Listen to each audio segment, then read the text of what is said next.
Diabetes in Apollo Hospital certificate falls in thyroid disorders. एक minute हा. No. Okay. आपण ANS system start केलेली आहे, त्यामध्ये आपण पॅरासिम्पॅथोमायमेटिक ड्रग्स डिस्कस केलेले आहेत. तर पॅरासिम्पॅथोमायमेटिक ड्रग्स मध्ये जे ड्रग्ज आहेत त्यात कोलिनर्जिक ड्रग आणि अँटीकोलिनिस्टरेज ड्रग आपण डिस्कस केलेले आहे. तर क्वेश्चन मध्ये कधी कधी शब्द जे वापरले जातात, आता पॅरासिम्पॅथोमायमेटिक वर्ड तुम्हाला माहित पाहिजे. म्हणजे पॅरासिम्पॅथोमायमेटिक ड्रग्स म्हणजे जे असे ड्रग्स जे पॅरासिम्पॅथेटिक नर्वस सिस्टीमचं जसं कार्य आहे तसं कार्य करणारे ड्रग्स पॅरासिम्पॅथोमायमेटिक. मायमेटिक म्हणजे लाईक. तर त्यामध्ये आपल्याला काय लिहिलं पाहिजे, तर कोलिनर्जिक ड्रग आणि अँटी कोलिनिस्टरेज ड्रग हे आपण दोन ग्रुप पाहिलेले आहे. कोलिनर्जिक ड्रग्स, कोलिनर्जिक अगोनिस्ट आणि अँटी कोलिनिस्टरेज ड्रग. तर पॅरासिम्पॅथोमायमेटिक ड्रगला कोलिनर्जिक ड्रग असंही म्हणतात. त्यामुळं क्वेश्चन जर पॅरासिम्पॅथोमायमेटिक आला किंवा कोलिनर्जिक ड्रग आला तर आपल्याला एकच आन्सर लिहायचं आहे. ते काही वेगळे ड्रग नाहीत, त्यामध्ये कोलिनर्जिक अगोनिस्ट येतील आणि अँटी कोलिनिस्टरेज ड्रग येतील. कधी कधी क्वेश्चन फक्त classify anticholinesterase drugs, right down mechanism of action, uses, adverse effect of anticholinesterase drug असा पण येऊ शकतो. तर हे झालं पॅरासिम्पॅथोमायमेटिक ड्रग्ज विषयी. आज जो टॉपिक आपण पाहणार आहोत तो पॅरासिम्पॅथोलायटिक ड्रग्ज आहेत. तर पॅरासिम्पॅथोलायटिक ड्रग्ज म्हणजे काय ते आपण जाणून घेणार आहोत. तर पॅरासिम्पॅथोलायटिक, ओके, तर लायटिक वर्ड वरून तुम्हाला लक्षात ठेवायचं, पॅरासिम्पॅथोलायटिक म्हणजे हे असे ड्रग आहेत जे पॅरासिम्पॅथेटिक नर्वस सिस्टीमचं जे कार्य आहे ते ब्लॉक करणारे ड्रग आहेत. ओके, पॅरासिम्पॅथेटिक नर्वस सिस्टीमचं जे कार्य आहे ते ब्लॉक करणारे ड्रग. आता आपल्याला माहिती आहे पॅरासिम्पॅथेटिक नर्वस सिस्टीमचं जे कार्य चालतं ते कोणतं न्यूरोट्रान्समीटर रिलीज झाल्यामुळं चालतं, तर ते चालतं Acetyl choline. ऍसिटिल्कोलीन. ओके, मग हे असे ड्रग आहे पॅरासिम्पॅथोलायटिक की ते ऍसिटिल कोलिनचं कार्य ब्लॉक करतात. ओके, पॅरासिम्पॅथोलायटिक, बरोबर आहे. आता पॅरासिम्पॅथेटिक सिस्टीमला आपण कोलिनर्जिक सिस्टीम असंही म्हणतो, बरोबर आहे. मग हे कोलिनर्जिक सिस्टीमचं कार्य ब्लॉक करणारे ड्रग आहेत म्हणून यांना दुसऱ्या भाषेत अँटी कोलिनर्जिक ड्रग असंही नाव दिलेलं आहे. Anti cholinergic drug.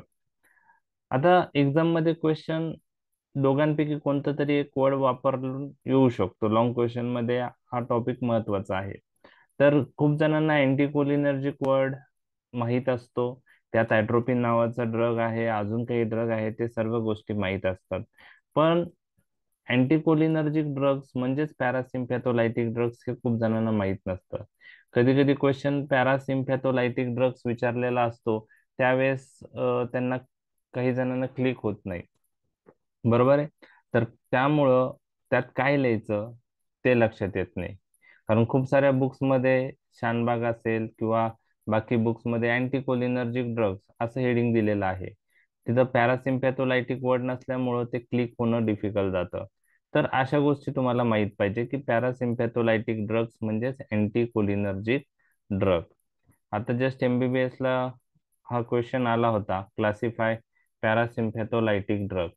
ओके, तर खूप साऱ्या मुलांना अँटीकोलिनर्जिक ड्रग्स म्हणजे माहित होते, पण पॅरासिम्पॅथोलायटिक ड्रग्स मध्ये अँटीकोलिनर्जिकच लिहायचंय ते त्यांना क्लिक झालं नाही. आणि पॅरासिम्पॅथोलायटिक ड्रग्ज मध्ये काही स्टुडंटनी सिम्पॅथोलायटिक ड्रग्स लिहिले. सिम्पॅथोलायटिक ड्रग्स म्हणजे कोणत्या सिस्टीमचं कार्य ब्लॉक करणारे ड्रग, सिम्पॅथेटिक सिस्टीमचं. मग त्यांनी त्यात बीटा ब्लॉकर्स, अल्फा ब्लॉकर्स लिहून आले, तर पूर्ण लॉंग क्वेश्चन चुकला. तर अशा गोष्टी जर तुमचं बेसिक क्लिअर नसेल तर होऊ शकतात, त्यामुळं तुम्हाला त्या गोष्टी क्लिअर करायच्या आहेत. पॅरासिम्पॅथोलायटिक ड्रग्स म्हणजेच अँटीकोलिनर्जिक ड्रग. ओके, आता हे जे अँटीकोलिनर्जिक ड्रग आहे हे अजून एक वर्डशी कन्फ्यूज होतात. याच्यातही खूप जण मिस्टेक करतात. लॉंग क्वेश्चन किंवा शॉर्ट नोट आल्यावर कशाशी कन्फ्यूज होता अँटीकोलिनर्जिक ड्रग? ते वर्ड कशाशी कन्फ्यूज होतो? अँटीकोलिनिस्टरेज ड्रग. म्हणजे अँटीकोलिनर्जिक ड्रग विचारले तर कधी कधी काही स्टुडंट्स अँटीकोलिनिस्टरेज ड्रग्ज लिहून येतात, किंवा कधी अँटीकोलिनिस्टरेज ड्रग विचारले तर तिथे अँटीकोलिनर्जिक ड्रग लिहून येतात. ओके. तर अँटीकोलिनर्जिक हे पॅरासिम्पॅथोलायटिक ड्रग आहे. आणि अँटीकोलिनिस्टरेज कोणत्या ग्रुपचे आहेत? पॅरासिम्पॅथोमायमॅटिक. पॅरासिम्पॅथोमायमेटिक. तर हे असं कन्फ्युजन तिथं झालं नाही पाहिजे अँटीकोलिनर्जिक आणि अँटीकोलिनिस्टरेज मध्ये. ओके. ओके. आता बेसिकली काय आहे की आता आपण पाहिलं की anticholinergic drugs, these are the drugs which blocks action of acetylcholine on its receptor. We know that acetylcholine produce its action on muscarinic receptor and nicotinic receptor. Okay. Muscarinic रिसेप्टरचे M1, M2, M3 हे 3 type आपण बघितलेत, आणि nicotinic रिसेप्टरचे NM आणि NN receptor असे बघितले. तर अँटीकोलिनर्जिक ड्रग ऍसिटिलकोलिनचे ऍक्शन ब्लॉक करतात. कसे करतात? तर आयडियली अँटीकोलिनर्जिक ड्रग जे आहेत ते ऍसिटिलकोलिनचे ऍक्शन ब्लॉक करतात by blocking the receptors. Okay. They prevent the action of acetylcholine by blocking receptor. मग आयडियली अँटीकोलिनर्जिक ड्रग हे असे ड्रग असले पाहिजे की ते मस्कुरेनिक रिसेप्टर ब्लॉक करतील, निकोटिनिक रिसेप्टर ब्लॉक करतील. बरोबर आहे. आणि ऍसिटिलकोलिनचे ऍक्शन मस्कुरेनिक आणि निकोटिनिक रिसेप्टर होऊ देणार नाही. परंतु तुम्हाला आता लक्षात ठेवायचं आहे की अँटीकोलिनर्जिक ड्रग ही टर्मिनॉलॉजी आपण फक्त आणि फक्त जे ड्रग ऍसिटिलकोलिनचे ऍक्शन मस्कुरेनिक रिसेप्टरवर होऊ देत नाही त्यासाठी वापरतो. म्हणजे अँटीकोलिनर्जिक ड्रग ही टर्मिनॉलॉजी आपण कोणत्या ड्रग साठी वापरतो? जे ड्रग ऍसिटिलकोलिनचे ऍक्शन कोणत्या रिसेप्टरवर होऊ देत नाही? मस्कुरेनिक रिसेप्टरवर. हे असे ड्रग आहेत जे मस्कुरेनिक रिसेप्टर ब्लॉक करतात. कोणते रिसेप्टर ब्लॉक करतात? Muscarinic receptor. आणि ऍसिटिलकोलिनचे ऍक्शन होऊ देत नाही मस्कुरेनिक रिसेप्टरवर. त्यामुळं अँटीकोलिनर्जिक ड्रगला आपण अजून एक नाव आपल्याला लक्षात ठेवायचं आहे. ओके. अँटीकोलिनर्जिक ड्रगला दुसरं नाव काय आहे? Antimuscarinic drugs. कारण हे ड्रग कोणते रिसेप्टर ब्लॉक करताय? Muscarinic receptor. लक्षात आलं? म्हणजेच अँटीकोलिनर्जिक ड्रगलाच आपण अँटी मस्कुरेनिक ड्रग्स असंही म्हणू शकतो. इथपर्यंत पाठ लक्षात आलाय का तुमच्या? Yes sir. म्हणजे आज जे आपण पाहणार आहोत ड्रग्स, हे असे ड्रग आहे जे ऍसिटिलकोलिनची ऍक्शन कोणत्या रिसेप्टरवर ब्लॉक प्रिव्हेंट करताय? मस्कुरेनिक रिसेप्टरवर. मग आता दुसरा प्रश्न आपल्या माइंड मध्ये आला पाहिजे, ऍसिटिलकोलिनची ऍक्शन निकोटिनिक रिसेप्टरवर जी होती ते ऍक्शन प्रिव्हेंट करणारे ड्रग, म्हणजे जे ड्रग निकोटिनिक रिसेप्टर ब्लॉक करतात त्यांना आपण काय म्हणतो? बरोबर आहे. अँटीकोलिनर्जिक टर्म ही आपण रेस्ट्रिक्टेड केलेली आहे. फक्त ड्रग जे मस्कुरेनिक रिसेप्टर ब्लॉक करतात म्हणजे अँटीकोलिनर्जिक ड्रग बरोबर म्हणजेच अँटी मस्कुरेनिक ड्रग. पण जे ड्रग निकोटिनिक रिसेप्टर ब्लॉक करतात त्यांना आपण काय म्हणतो? तर निकोटिनिक रिसेप्टर हे 2 प्रकारचे आहेत, NM आणि NN. जे ड्रग NM रिसेप्टर ब्लॉक करतात आणि ऍसिटिलकोलिनचे ऍक्शन NM रिसेप्टरवर होऊ देत नाही त्याला आपण न्यूरोमस्क्युलर ब्लॉकर्स असं म्हणतो. ते आपण स्केलेटल मसल रिलॅक्सन मध्ये डिस्कस करणार आहोत. Neuromuscular blocker. आणि जे ड्रग NN रिसेप्टर ब्लॉक करून ऍसिटिलकोलिनचे ऍक्शन NN रिसेप्टरवर होऊ देत नाही त्यांना आपण पाहिले NN रिसेप्टर कुठं प्रेझेंट असतात? गँग्लियन. गँग्लिया. त्यामुळं जे ड्रग गँग्लियन ब्लॉकर. रिसेप्टर ब्लॉक करतात त्यांना गँग्लियॉन ब्लॉकर असं म्हणतात.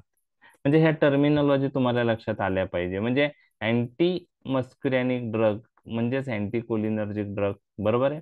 अँटी कोलिनर्जिक ड्रग ही टर्मिनॉलॉजी आपण अँटी मस्कुरॅनिक ड्रग साठी रेस्ट्रिक्टेड ठेवलेली आहे. जे ड्रग एनएम रिसेप्टर ब्लॉक करतात आणि ऍसिटिल कोलिनचे ऍक्शन प्रिव्हेंट करतात त्यांना आपण न्यूरोमस्क्युलर ब्लॉकर म्हणतो. जे ड्रग एनएन रिसेप्टर ब्लॉक करतात आणि ऍसिटिल कोलिनचे ऍक्शन एनएन रिसेप्टर वर होत येत नाही त्याला आपण गँग्लियॉन ब्लॉकर असं म्हणतो. आणि अँटी कोलिनर्जिक ड्रगलाच आपण दुसऱ्या भाषेत पॅरासिम्पॅथोलायटिक ड्रग असं म्हणतो. म्हणजे parasympatholytic drug is equal to anticholinergic drug is equal to antimuscarinic drug. लक्षात आलं तुम्हाला. आणि आजच्या लेक्चरमध्ये आपण हेच पाहणार आहे, पॅरासिम्पॅथोलायटिक ड्रग्स किंवा अँटी कोलिनर्जिक किंवा अँटी मस्कुरेनिक पाहणार आहे. न्यूरोमस्क्युलर ब्लॉकर, गँग्लियन ब्लॉकर आपण नंतर पाहणार आहोत. ओके, लक्षात आलं इतकं.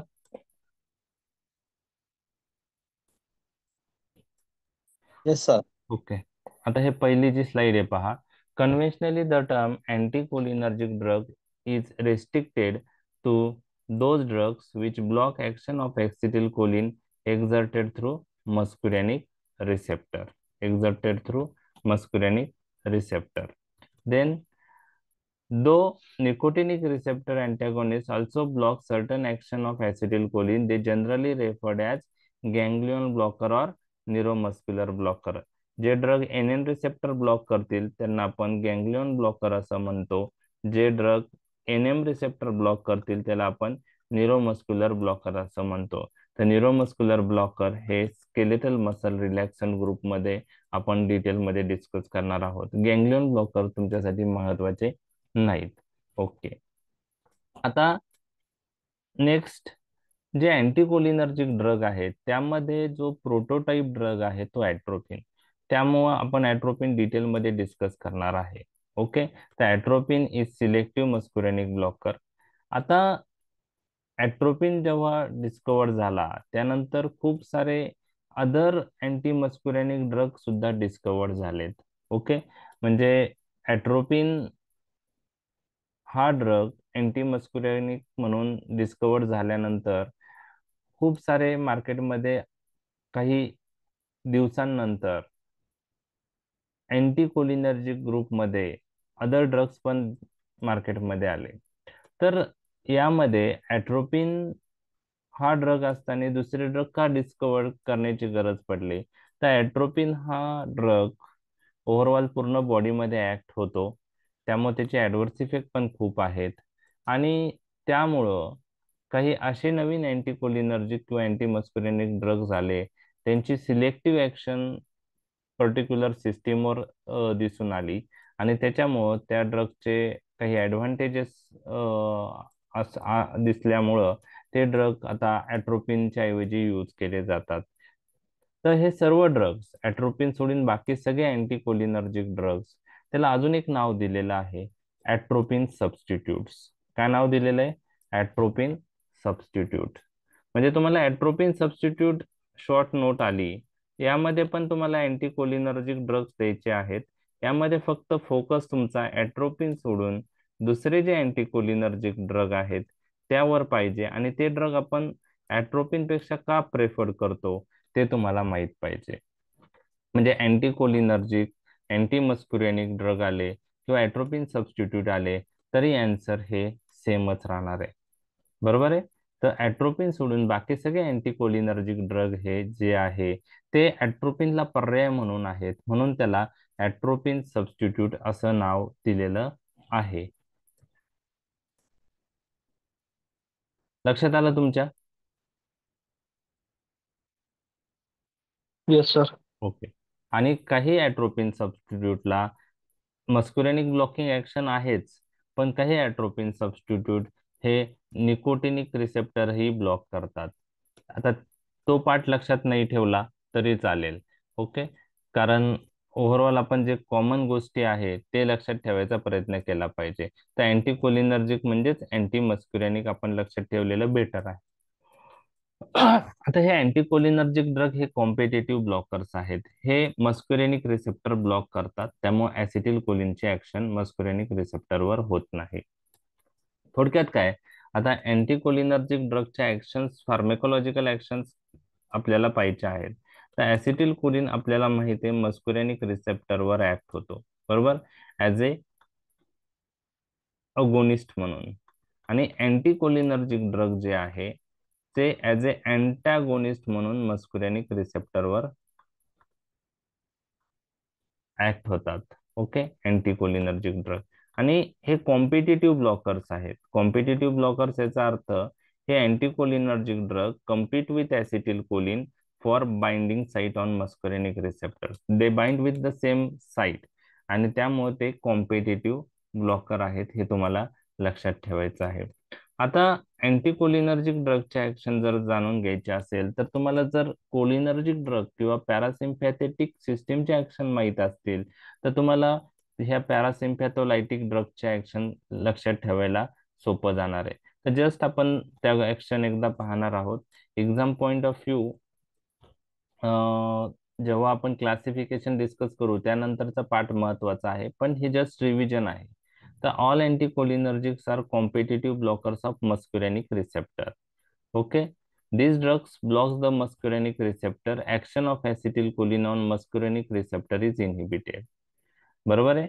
म्हणजे हे असे ड्रग आहे, हे पॅरासिम्पॅथेटिक नर्वस सिस्टीमचा जो न्यूरो ट्रान्समीटर आहे ऍसिटिलकोलिन, याची ऍक्शन मस्कुरेनिक रिसेप्टरवर होऊ देत नाही बाय ब्लॉकिंग मस्कुरेनिक रिसेप्टर.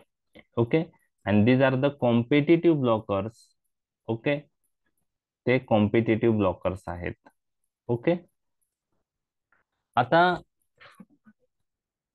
आपण वेगवेगळ्या ऑर्गनवर पॅरासिम्पॅथेटिक सिस्टीमचे ऍक्शन्स पाहिलेली आहे आणि ते तुम्हाला माहित आहे. त्यावरून तुम्हाला अँटीकोलिनर्जिक ऍक्शन कसे लक्षात ठेवायचे आहेत ते मी तुम्हाला सांगणार आहे. तुम्हाला मी सांगितलं की पॅरासिम्पॅथेटिक सिस्टीम समजले तर पॅरासिम्पॅथोलायटिक ड्रग समजायला किंवा सोपं जाईल, किंवा पॅरासिम्पॅथोमायमेटिक ड्रग समजले तर पॅरासिम्पॅथोलायटिक ड्रग समजणार आहे. ओके, आता तुम्ही मला सांगा हार्टवर कोणते रिसेप्टर्स असतात मस्कुरेनिक?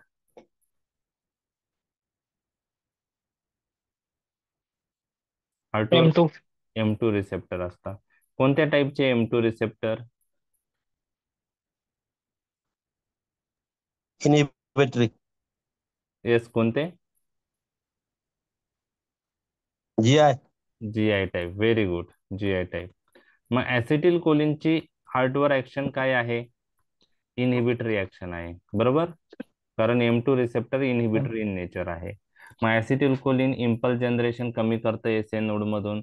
ऍसिटिल कोलिन एव्ही कंडक्शन कमी करतं, बरोबर आहे. ऍसिटिल कोलिन कॉन्ट्रॅक्शन ऑफ ॲट्रिया कमी करतं, कॉन्ट्रॅक्शन ऑफ वेंट्रिकल कमी करतं. म्हणजेच ऍसिटिल कोलिनला दुसऱ्या भाषेत सांगायचं तर निगेटिव्ह क्रोनोट्रॉपिक, ड्रोमोट्रॉपिक आणि आयनोट्रॉपिक ऍक्शन आहे. हे कोलिनर्जिक सिस्टीमचे ऍक्शन आहे. मग जर हे M2 रिसेप्टर ब्लॉक झाले तर अँटीकोलिनर्जिक ऍक्शन काय येऊ शकतात? तर याच्या विरुद्ध येणार. कोणते येणार? जर कोलिनर्जिक सिस्टीमची हार्टवर Increases. इन्हिबिटरी ऍक्टिव्ह आहे तर हार्ट रेट इन्क्रीज होईल. मग अँटीकोलिनर्जिक ड्रग काय करतील? स्टिम्युलेटरी इफेक्ट करतील ना हार्टवर. मग त्यामध्ये काय होऊ शकतं? हार्ट रेट इन्क्रीज होऊ शकतो, त्याला आपण टॅकिकार्डिया म्हणतो. एव्ही कंडक्शन जे आहे ते इन्क्रीज होऊ शकतं, बरोबर आहे. त्यानंतर कॉन्ट्रॅक्शन ऑफ ॲट्रिया आणि वेंट्रिकल्स वाढू शकतात. म्हणजे हे अँटीकोलिनर्जिक ड्रगच्या हार्टवरचे ऍक्शन आहे. तुम्हाला ऍसिटिल कोलिनचे ऍक्शन माहित असेल त्याच्यावरून लगेच अँटीकोलिनर्जिक ड्रगचे ऍक्शन तुम्ही सांगू शकता. अँटीकोलिनर्जिकचा प्रोटोटाइप ड्रग जो आहे तो ॲट्रोपिन आहे. ॲट्रोपिन ऐकलाय तुम्ही?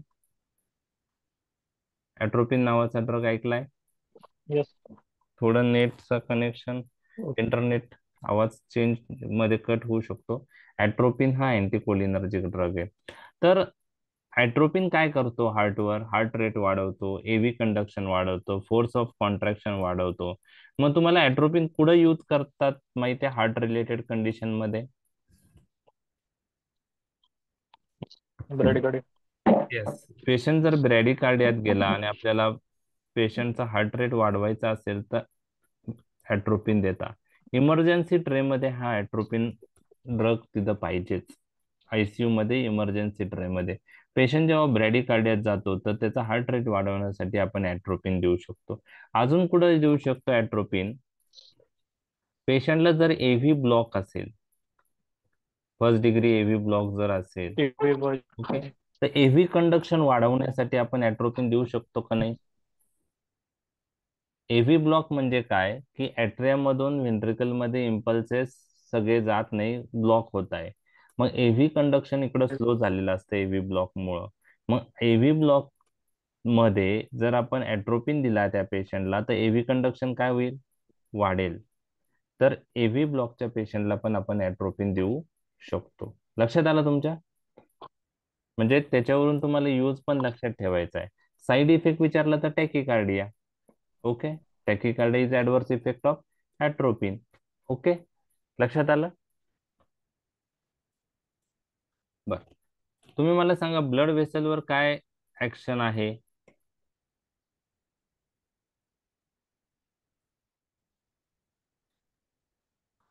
ऍसिटिल कोलिनची.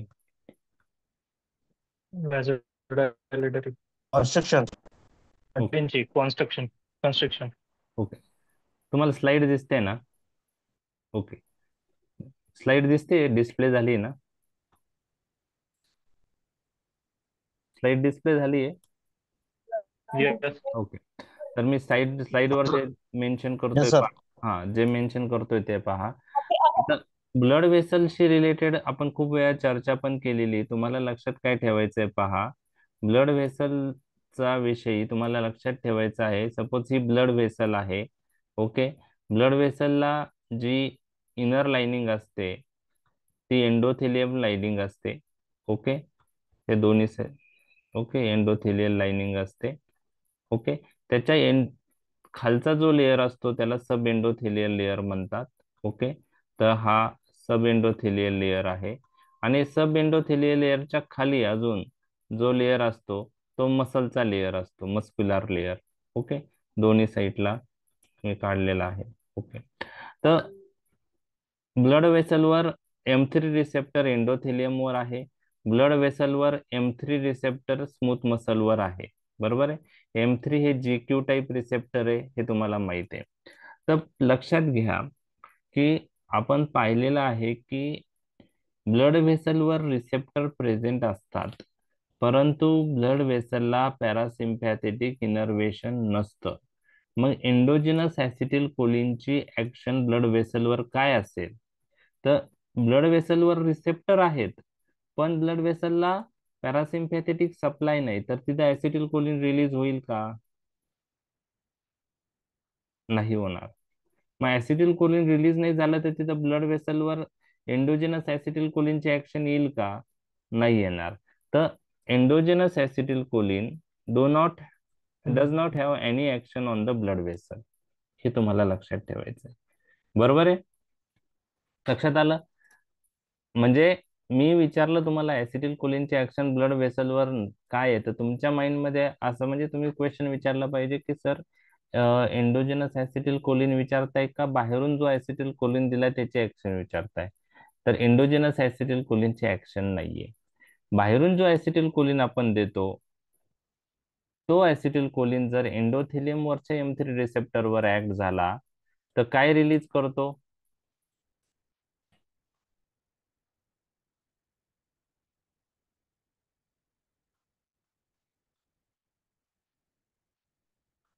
Oxide. Nitric oxide. Nitric oxide काय करेल? स्मूथ मसल रिलॅक्स करेल आणि त्याच्यामुळे व्हॅसोडायलेटेशन होईल. तर एंडोथेलियम इंटॅक्ट असेल ब्लड वेसलचं, तर जेव्हा आपण बाहेरून ऍसिटिल कोलिन देऊ तर एंडोथेलियमच्या M3 रिसेप्टरवर तो ऍक्ट होणार. बरोबर, आणि नायट्रिक ऑक्साईड रिलीज करणार. त्याला एंडोथेलियम डिराईव्ह रिलॅक्सिंग फॅक्टर असं म्हणतात. तो स्मूथ मसलच्या तिथं जाणार आणि स्मूथ मसल रिलॅक्स होणार. पण समजा आता ब्लड वेसलचा जो एंडोथेलियल लेअर आहे एज नुसार अथेरोस्क्लेरोसिस मुळे एंडोथेलियम डॅमेज झालेला आहे आणि अशी ब्लड वेसल आहे की ज्यात एंडोथेलियम डॅमेज आहे, अशा वेळेस ऍसिटिल कोलिन सर्क्युलेशन मधून जाताना ह्या ब्लड वेसलच्या एंडोथेलियमवर ऍक्ट होऊ शकत नाही, कारण एंडोथेलियम डॅमेज झालेला आहे. अशा वेळेस ऍसिटिल कोलिन डायरेक्टली स्मूथ मसलवर ऍक्ट होतो M3 रिसेप्टरवर आणि स्मूथ मसलचं कॉन्ट्रॅक्शन करतो आणि त्यामुळे व्हॅसो कॉन्स्ट्रिक्शन होतं. तर एक्झोजिनस ऍसिटिल कोलिन दिल्यानंतर एंडोथिलियम इंटॅक्ट असेल तर व्हॅसोडायलेटेशन होतं, एंडोथिलियम डॅमेज झालेला असेल तर व्हॅसो कॉन्स्ट्रिक्शन होतं. हे लक्षात आलं का तुमच्या एंडोजिनस ऍसिटिल कोलिन आणि एक्झोजिनस ऍसिटिल कोलिन? हे ऍसिटिल कोलिनचे ऍक्शन लक्षात आले का ब्लड व्हेसलवरच्या? Yes sir.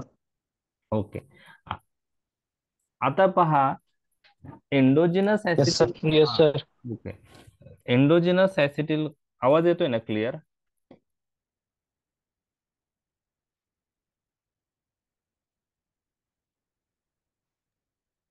आवाज हो, येतोय? सर. क्लिअर येतोय ना? ओके. आता बघा आपल्याला एक लक्षात आलं की एंडोजिनस. येतोय सर. हा बोला ना.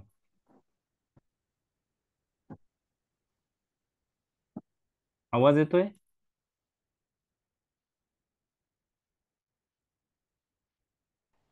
येतोय सर. येतोय ना? ओके ओके ठीक आहे. आता एक लक्षात घ्या की एंडोजिनस ऍसिटिल कोलिनची ब्लड वेसलवर काहीच ऍक्शन नाही. जरी रिसेप्टर प्रेझेंट आहे ब्लड वेसलवर पण ऍसिटिल कोलिनचा सप्लाय तिथे नाही, म्हणजे पॅरासिम्पॅथेटिक नर्वस सिस्टीमचा सप्लाय नाही. आता अँटीकोलिनर्जिक ड्रग दिले तर ब्लड वेसलवर सिग्निफिकंट ऍक्शन असेल का? तर अँसर नो आहे. कारण तिथं अँटीकोलिनर्जिक ड्रग कोणाची ऍक्शन ब्लॉक करणार आहे? ऍसिटिल कोलिनची. पण ब्लड वेसलवर एंडोजिनस ऍसिटिल कोलिनची ऍक्शनच होत नाही, त्यामुळं ब्लॉक Acetyl. करण्याचा प्रश्नच येत नाही. बरोबर आहे. म्हणजे एंडोजिनस ऍसिटिल कोलिन म्हणजे ब्लड वेसलवर एंडोजिनस ऍसिटिल कोलिनची ऍक्शन नसल्यामुळं अँटीकोलिनर्जिक ड्रग पण तिथं काही ऍक्शन प्रोड्यूस करणार नाही. ते काय करतात? ऍसिटिल कोलिनची ऍक्शन ब्लॉक करतात, पण इथं ऍसिटिल कोलिनची ऍक्शनच होत नाही. म्हणून anticholinergic drug do not have any significant effect on blood vessel. Okay. त्यामुळे ब्लड प्रेशर कंट्रोलिंग मध्ये पण अँटीकोलिनर्जिक ड्रगचा काही रोल नाही. लक्षात आलं का तुमच्या blood वेसलचं? Okay.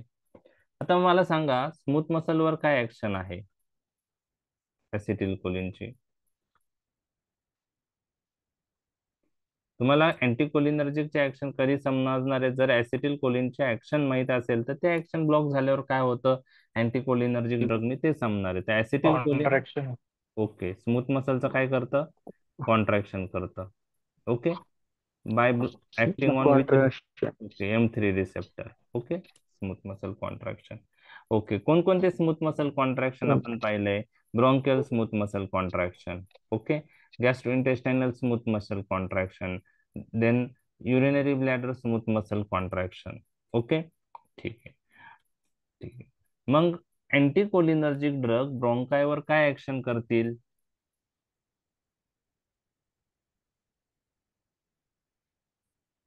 ऍसिटिल choline M3. Relaxation. Yes. Acetylcholine M3 रिसेप्टरवर ऍक्ट होऊन स्मूथ मसल कॉन्ट्रॅक्ट करतं, ब्रॉन्को कॉन्स्ट्रिक्शन करतो.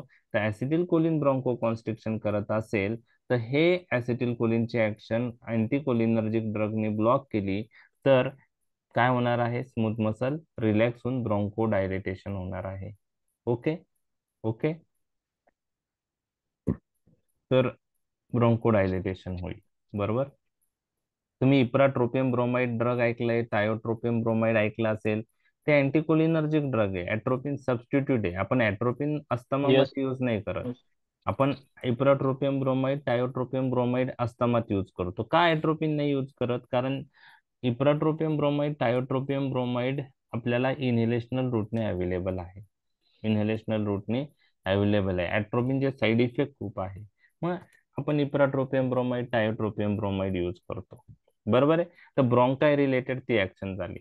आता तुम्ही मला सांगा की आपण नेटचा थोडा प्रॉब्लेम आहे, इंटरनेट कनेक्शन अनस्टेबल म्हणताय. ओके. जीआयटी वर काय ऍक्शन आहे ऍसिटिल कोलिनची? आपण पाहिलेली आहे की स्मूथ मसल कॉन्ट्रॅक्शन होतं. ओके. आणि what is the effect on sphincter? Anal sphincter, ileocecal sphincter, pyloric sphincter. Dilate. Sphincter relaxation होतं. डायलिटेशन किंवा आपण रिलॅक्सेशन म्हणतो, रिलॅक्सेशन. तर जीआयटी स्मूथ मसल कॉन्ट्रॅक्ट होता आणि स्फिंक्टर रिलॅक्स होता ऍसिटिल कोलिनने. आणि जे पण गॅस्ट्रिक कंटेन आहे ते बाहेर जात, बरोबर आहे. जीआयटी मधलं कंटेन आहे ते बाहेर जातं. इव्हॅक्युएशन ऑफ बॉवेल होतं, बरोबर आहे. ऑर्गॅनोफॉस्फरस पॉइझनिंग मध्ये आपण पाहिलंय की इन्क्रीज डिफिकेशन एक ऍक्शन मॅनिफेस्टेशन आहे, बरोबर आहे. तर सगळं बाहेर पडतं. स्मूथ मसल कॉन्ट्रॅक्ट होता, स्फिंक्टर रिलॅक्स होतं. ते स्मूथ मसल कॉन्ट्रॅक्ट झाल्यामुळं काय होतं, कधी कधी कोलिकी पेन पण ह्या ऍसिटिल कोलिन मुळे होऊ शकतं. काय होऊ शकतं? कोलिकी पेन होऊ शकतं. Okay okay. आता अँटी कोलिनर्जिक ड्रग दिले तर काय होईल?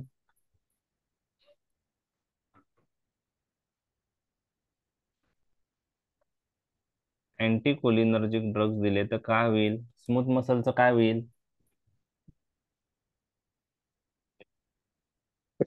ऍसिटिल हा तर smooth muscle acetylcholine smooth muscle contract करतोय, तर अँटी कोलिनर्जिक ड्रग काय करेल? स्मूथ मसल रिलॅक्स करेल आणि स्फिंक्टर काय करेल? कॉन्ट्रॅक्ट करेल. नाही नाही, स्मूथ मसल रिलॅक्स होतील आणि स्फिंक्टर काय होईल? Opposite effect. Acetylcholine smooth muscle contract करतोय, स्फिंक्टर रिलॅक्स करतोय. तर यस, स्मूथ मसल रिलॅक्स होईल आणि स्फिंक्टर कॉन्ट्रॅक्ट होईल, बरोबर आहे. त्यामुळं त्यामुळं डायरिया होईल का कॉन्स्टिपेशन होईल? त्यामुळे डायरिया होईल का कॉन्स्टिपेशन होऊ शकतं? स्मूथ मसल रिलॅक्स झाले आणि स्फिंक्टर कॉन्ट्रॅक्ट झालं, कॉन्स्टिपेशन. म्हणजे अँटीकोलिनर्जिक ड्रग ऍट्रोपिनचा एक ऍडव्हर्स इफेक्ट तुमच्या लक्षात आला का? Constipation. Anticholinergic drug responsible for constipation. Okay. आता दुसरं एक आहे, acetylcholine smooth muscle contract करत होता म्हणून कोलिकी पेन होत होतं. Anticholinergic drug smooth muscle relax करतात, त्याच्यामुळे पेन रिलीव्ह होऊ शकतं का नाही? होऊ शकतं. त्यामुळं अँटीकोलिनर्जिक ड्रग हे स्मूथ मसल रिलॅक्स करतात, त्यामुळं स्पाझमोटिक पेन मध्ये आपण यूज करतो अँटीकोलिनर्जिक ड्रग. सायक्लोपाम ऐकलंय तुम्ही? टॅबलेट, त्यामध्ये डायसायक्लोमाइन आहे. डायसायक्लोमाइन हा अँटीकोलिनर्जिक ड्रग आहे. तर तो काय करतो? स्मूथ मसल रिलॅक्स करतो, अँटी स्पाझमोटिक ऍक्शन आहे त्याला, अँटी स्पाझमोटिक ऍक्शन. म्हणून पेन रिलीव्ह करण्यासाठी हे अँटीकोलिनर्जिक ड्रग आपण यूज करतो. ओके, ठीक आहे. ऍसिटिल कोलिनची ब्लॅडरवर काय ऍक्शन आहे? Urinary bladder, contraction. Bladder diffuser muscle contraction आणि sphincter relaxation. Yes, very good. Contraction. Diffusal muscle contraction आणि स्फिंक्टर रिलॅक्सेशन. मग आता अँटीकोलिनर्जिक ड्रग दिल्याने उलटे ऍक्शन होणार. Anticholinergic drug responsible for relaxation of डिफ्युजल muscle and constriction of the आणि constriction of the sphincter. त्याच्यामुळे काय होईल? Urinary retention. त्यामुळे काय होईल? युरिनरी रिटेन्शन होईल. Urinary retention. मग यस, ज्यांच्यामध्ये अर्जन्सी असते, बरोबर आहे, लघवीला परत परत जावं लागतं, त्यावेळेस आपण ब्लॅडर कॅपॅसिटी इन्क्रीज करण्यासाठी हे ड्रग देतो. युरिनरी रिटेन्शन साठी हे ड्रग देऊ शकतो. तर पहा, तुम्हाला ऍसिटिल कोलिनचे ऍक्शन माहित असेल तर अँटीकोलिनर्जिक ड्रगचे ऍक्शन समजणार आहे लगेच. तर पहा, तेच दिलेलं आहे. पहा, मी तेच रिपीट करतोय. स्मूथ मसलवर M3 रिसेप्टर असतात. ऍसिटिल कोलिन किंवा कोलिनर्जिक ऍक्शन मध्ये ब्रॉन्कियल स्मूथ मसल कॉन्ट्रॅक्ट होतं, त्यामुळे अस्थमा प्रेसिपिटेट होतं. म्हणून कोलिनर्जिक ड्रग अस्थमाच्या पेशंटमध्ये यूज नाही केले पाहिजे. याच्या विरुद्ध anticholinergic drug relaxation of the bronchial smooth muscle करतील by blocking M3 receptor and useful in bronchial asthma like ipratropium bromide, tiotropium bromide. त्यानंतर जीआयटी रिलेटेड कोलिनर्जिक ऍक्शन काय आहे? Contraction of smooth muscle of gastrointestinal track, relaxation of the sphincter, evacuation of the bowel होतं. Anticholinergic drug त्याच्या विरुद्ध action करतील, relaxation of smooth muscle and contraction of the sphincter, बरोबर आहे. त्यामुळं constipation होऊ शकतं आणि relaxation of the smooth muscle झाल्यामुळं जे स्पाझमो आहे, स्पाझम जर झालेलं असेल तर स्पाझमोटिक पेन पण कमी होतं. म्हणजेच अँटीकोलिनर्जिक ड्रगला अँटी स्पाझमोटिक ऍक्शन आहे. आणि सायक्लोपाम नावाचं जे टॅबलेट आहे त्यात डायसायक्लोमाइन नावाचं कंटेन आहे, ते अँटीकोलिनर्जिक ड्रग आहे डायसायक्लोमाइन. ओके. त्यानंतर युरिनरी ब्लॅडरवर अँटी कोलिनर्जिक ड्रग जे आहे किंवा ऍसिटिल कोलिन जे आहे ते कॉन्ट्रॅक्शन ऑफ डेट्रुजल मसल करतं, रिलॅक्सेशन ऑफ स्फिंक्टर करतं. तर वाइडिंग ऑफ ब्लॅडर ही कोलिनर्जिक ऍक्शन आहे. तर अँटी कोलिनर्जिक ड्रग त्याच्या विरुद्ध ऍक्शन करेल. त्यामध्ये डेट्रुजल मसल रिलॅक्स होईल, स्फिंक्टर आणि ट्रायगोन कॉन्स्ट्रिक्ट होईल आणि युरिनरी रिटेन्शन होईल. तर याच्या कोलिनर्जिक ऍक्शन वरून तुम्हाला अँटी कोलिनर्जिक ऍक्शन समजण्यास मदत होते. ओके. ओके. तुम्हाला आठवतं ऍसिटिल कोलिनच्या आय रिलेटेड ऍक्शन? त्यासाठी तुम्हाला काय करायचंय की आय रिलेटेड मस्क्युरेनिक रिसेप्टर कुठं आहेत हे तुम्हाला माहित पाहिजे. कुठं असतात आय मध्ये? ऍसिटिल कोलिनची ऍक्शन काय आहे आय मध्ये? Circular very good. Ciliary circular Ciliary muscle muscles. और सिलियरी मसल. Yes yes. तुम्ही आन्सर करायचा ट्राय करा जेणेकरून तुम्हाला ते क्लिक होईल. ओके. चुकलं तरी चालेल पण ट्राय करा. तर आपल्याला माहित आहे की आय मध्ये सर्क्युलर मसल ऑफ आयरिस आणि ciliary muscle of iris, sorry ciliary muscle of eye यावर मस्क्युरेनिक रिसेप्टर आहे ना ऍसिटिल कोलिन इथं ऍक्ट होतो. सिलेरी मसलचं कॉन्ट्रॅक्शन होतं, सर्क्युलर मसलचं कॉन्ट्रॅक्शन होतं. सर्क्युलर मसलचं कॉन्ट्रॅक्शन झाल्यामुळं काय होतं? Miosis. Parasympathetic nervous system miosis करतं. Miosis. Parasympathetic system parasympathomimetic drug किंवा पॅरासिम्पॅथेटिक सिस्टीम मिओसिस करतं. आपण पाहिलं डोळ्यामध्ये आपण लाईट मारल्यानंतर प्युपिल साईज कमी तर एक होते. query होती. काय म्हणले सर? आवाज नाही येते. एक query होती. मग सायक्लोपाम रिटेन्शनच्या पेशंट मध्ये दिलं पाहिजे की नाही दिलं पाहिजे? काय काय? साइड इफेक्ट होतो. मला आवाज नाही आला. सायक्लोपाम युरिनरी रिटेन्शनच्या पेशंट मध्ये दिलं पाहिजे की नाही दिलं दिलं पाहिजे? पाहिजे. युरिनरी रिटेन्शनच्या पेशंटमध्ये सायक्लोपाम दिलं पाहिजे किंवा नाही दिलं पाहिजे? डायसायक्लोमाइन वापरावं की नाही वापरावं? ओके. आता हा हा युरिनरी रिटेन्शनचा पेशंट जो असेल तर यामध्ये युरिनरी रिटेन्शनचा जो पेशंट असेल त्यामध्ये पेन हे जे असतं ते युरिनरी रिटेन्शन मुळे झालेलं असतं. बरोबर आहे. तर आयडियली यामध्ये आपल्याला युरिनरी रिटेन्शन झालेल्या असल्यामुळं पेन हा आहे तर ते रिलीव्ह करण्यासाठी तुम्हाला ब्लॅडर एम्प्टी करणारा ड्रग द्यावा लागेल. त्यामध्ये सायक्लोपाम दिला तर काय होईल? अजून युरिनरी रिटेन्शन होऊ शकतं ना. Yes sir. तर ते आयडियली त्यामध्ये आपण द्यायला नाही पाहिजे युरिनरी रिटेन्शनच्या पॉईंट ऑफ व्ह्यू. युरिनरी रिटेन्शनचा पेशंट असेल तर कॉज काय आहे युरिनरी रिटेन्शनचं त्याच्यानुसार त्याला ट्रीटमेंट द्यावं लागतं.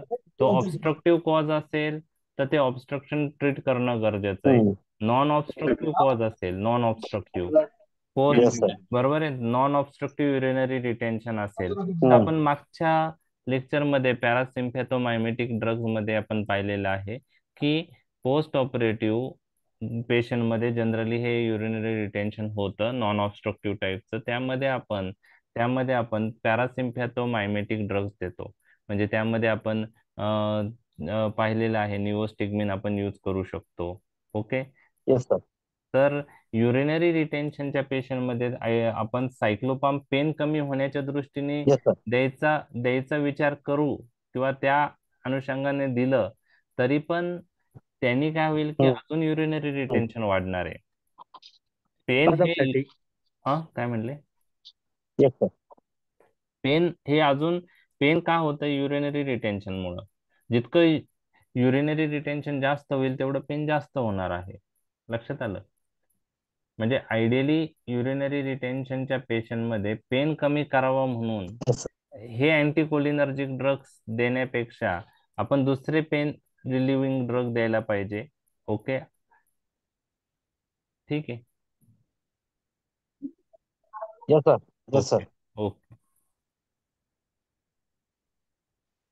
आता आय रिलेटेड ऍसिटिल कोलिनची ऍक्शन काय आहे पहा. आय रिलेटेड ऍक्शन आपण सर्क्युलर मसलवर ऍसिटिल कोलिनची ऍक्शन पाहिली होती मिओसिस. आपण पाहिलं होतं की acetylcholine circular muscle M3 रिसेप्टरवर ऍक्ट होतं. सर्क्युलर मसल कॉन्ट्रॅक्ट होतात टुवर्ड्स लेन्स टुवर्ड्स सेंटर आणि मग प्युपिल साईज कमी होते, त्याला आपण मिओसिस म्हणतो. आपण हे पण पाहिलं होतं की आपण डोळ्यात जर लाईट मारली तर प्युपिल साईज कमी होते, त्याला आपण लाईट रिफ्लेक्स असं म्हणतो. म्हणजे डोळ्यात लाईट मारल्यानंतर ती रेटायनावर पडते, त्यानंतर ऑप्टिक पाथवे थ्रू ब्रेन मध्ये जाते. थर्ड ती सिग्नल्स ब्रेन मध्ये जातात ती एफरंट पाथवेनी. थर्ड क्रॅनियल नर्व ऍक्टिव्हेट होते, त्यातला इडिंजर वेस्पाल न्यूक्लियस ऍक्टिव्हेट होतो आणि इडिंजर वेस्पाल न्यूक्लियस ऍक्टिव्हेट झाल्यावर इफरंट पाथवेने डोळ्यामध्ये ते ऍसिटिल कोलिन रिलीज करतात आणि मग ऍसिटिल कोलिन सर्क्युलर मसलवर ऍक्ट होऊन सर्क्युलर मसल कॉन्ट्रॅक्ट होतात आणि प्युपिल साईज कमी होते. तर ऍसिटिल कोलिन प्युपिल साईज कमी करतात, मिओसिस करतात सर्क्युलर मसलच्या M3 रिसेप्टरवर ऍक्ट होऊन. मग तुम्ही मला सांगा, जो अँटीकोलिनर्जिक ड्रग आहे ऍट्रोपिन, ते दिल्याने काय होईल? M3 रिसेप्टर ब्लॉक झाले तर मायड्रेसिस. मिडरेसिस होईल. ओके, तर मिडरेसिस होईल. ओके ओके, मिडरेसिस होईल. आता नेक्स्ट क्वेश्चन मी तुम्हाला विचारणार आहे. एखाद्या पेशंटला तुम्ही ऍट्रोपिन डोळ्यात दिलेला आहे, बरोबर, ऍट्रोपिन टाकलं. ओके, ऍट्रोपिन टाकल्यानंतर त्या पेशंट मध्ये तुम्ही लाईट रिफ्लेक्ट चेक केला तर आपण पाहिलंय लाईट मारल्यानंतर डोळ्यात प्युपिल साईज कमी झाली, मिओसिस झालं, तर लाईट रिफ्लेक्स प्रेझेंट आहे असं आपण म्हणतो. आता एखाद्या पेशंटला ऍट्रोपिन दिलंय आणि त्या पेशंट मध्ये आपण डोळ्यात लाईट मारली, त्या पेशंटला डोळ्यात लाईट मारली आणि लाईट रिफ्लेक्स चेक केला, तर लाईट रिफ्लेक्स प्रेझेंट येईल की ऍबसेंट येईल? ऍबसेंट. ऍबसेंट येईल. ऍबसेंट. म्हणजेच काय, अँटीकोलिनर्जिक ड्रग मुळे लाईट रिफ्लेक्स काय होतो? लॉस होतो. लक्षात होतं? Anticholinergic drug light reflex loss करतात, कारण ह्या ड्रग दिल्याने, ऍट्रोपिन दिल्याने M3 रिसेप्टर ब्लॉक होणार आहे सर्क्युलर मसलचे. आणि लाईट रिफ्लेक्स मध्ये आपण डोळ्यात लाईट मारल्यानंतर रेटायनावर पडेल, तिथून तो ब्रेन मध्ये जाईल सिग्नल, इडिंजर वेस्पाल न्यूक्लियस ऍक्टिव्हेट होईल, तिकडून सिग्नल परत डोळ्यात येतील, तिथे ऍसिटिल कोलिन रिलीज होईल. पण ऍसिटिल कोलिन जरी रिलीज झालं तरी M3 रिसेप्टर हे ऍट्रोपिननी जर ब्लॉक असतील सर्क्युलर मसलवरचे, तर प्युपिल साईज कमी होईल का? त्याच्यात नाही होणार. म्हणजेच लाईट रिफ्लेक्स लॉस होतो ऍट्रोपिन मुळे. लक्षात आलं? तर ऍट्रोपिन मिडरेसिस करतं, हे तुम्हाला क्लिक झालं. आणि तुम्हाला विचारलं ऍट्रोपिन मुळे लाईट रिफ्लेक्स लॉस होतो का नाही, तर तुमचा आन्सर काय येईल? होतो. होतो. आता पुढं डिटेलमध्ये जेव्हा मी डिस्कस करेल तेव्हा ऍट्रोपिन किंवा अदर मिड्रायटिक, त्यावेळेस तुम्हाला ते डिटेलमध्ये येणार आहे. आता फक्त मी तुम्हाला कंपॅरिझन ऍसिटिल कोलिनचे ऍक्शन काय, त्याच्यावरून अँटीकोलिनर्जिक ड्रगचे ऍक्शन काय, हे तुम्हाला क्लिक होण्यासाठी थोडं डिटेलमध्ये डिस्कस करत आहे आत्ताचं. नंतर परत इंडिव्हिज्युअल आपण पाहणारच आहोत ऍक्शन परत. ओके, आता आय मध्ये सिलेरी मसलची ऍक्शन आपण पाहिलेली होती. सिलेरी मसल जे आय मध्ये आहे तिथे ऍसिटिल कोलिन ऍक्ट झाल्यामुळं ciliary muscle towards lens contract होतात आणि त्यामुळं सस्पेन्सिव्ह लिगामेंट लूज होऊन लेन्स जास्त कॉन्व्हेक्स होते, त्याला आपण स्पाझम ऑफ अकोमोडेशन म्हणतो आणि vision is fix for near object. त्यामुळं ज्यावेळेस आपण ऍसिटिल कोलिन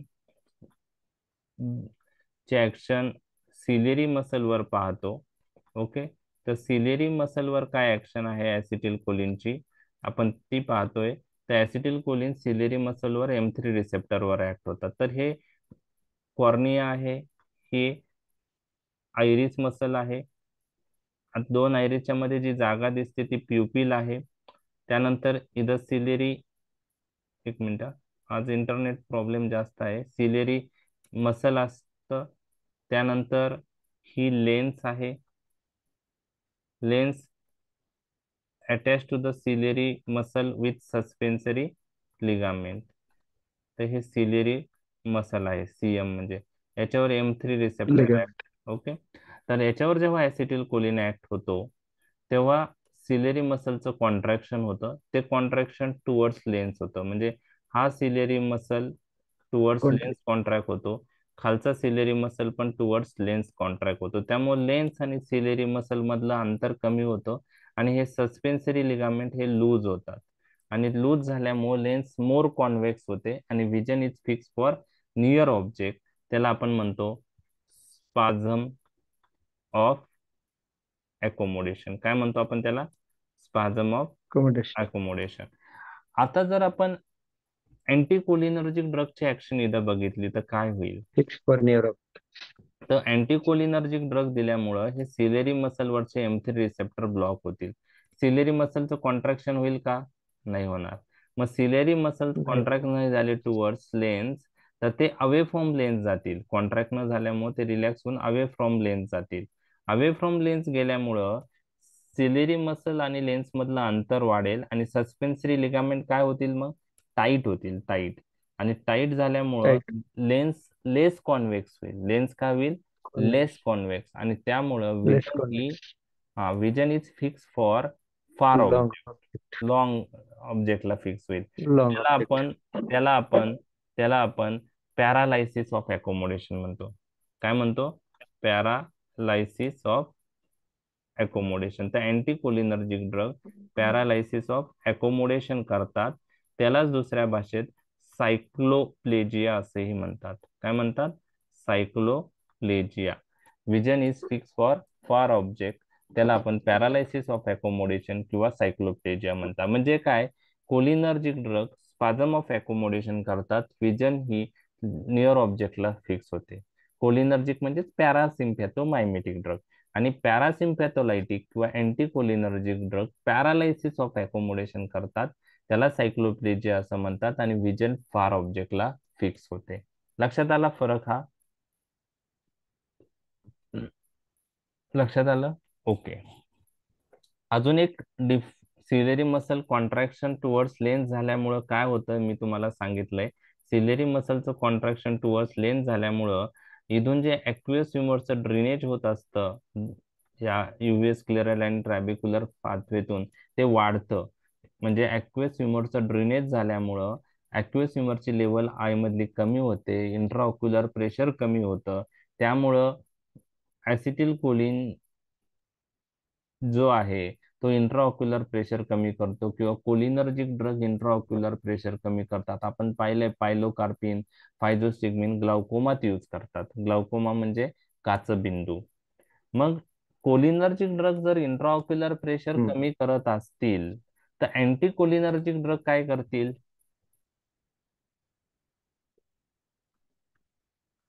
कोलिनर्जिक ड्रग वाढवतील. वाढवतात. येस, कोलिनर्जिक ड्रग ऍक्वियस ह्युमरचं ड्रेनेज वाढवतात, त्याच्यामुळं इंट्राऑक्युलर प्रेशर कमी होतं कोलिनर्जिक ड्रगने. अँटी कोलिनर्जिक ड्रग दिलं तर ऍक्वियस ह्युमरचं ड्रेनेज कमी होतं. ओके, ऍक्वियस ह्युमरचं ड्रेनेज कमी होतं. Decrease aqueous humour drainage. Aqueous humour accumulate झाल्यामुळे इंट्राऑक्युलर प्रेशर वाढतं आणि ग्लाउकोमा प्रेसिपिटेट होऊ शकतं. म्हणजे anticholinergic drug, atropine like drug glaucoma मध्ये यूज करणार का तुम्ही? ग्लाउकोमाच्या पेशंटला दिलं तर काय होईल? ग्लाउकोमाचा अटॅक प्रेसिपिटेट होईल. तर atropine is contraindicated in glaucoma, हे तुम्हाला लक्षात ठेवायचं आहे. ठीक आहे, तर आपण आय रिलेटेड ऍक्शन्स पाहिल्यात. लॅक्रिमल ग्लँडवर काय ऍक्शन होती ऍसिटिल कोलिनची?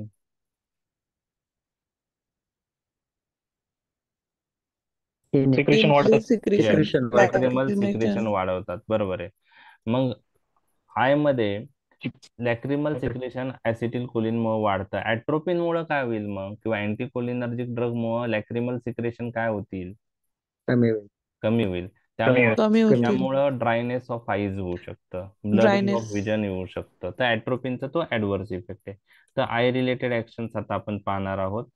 ओके ओके, हे पहा.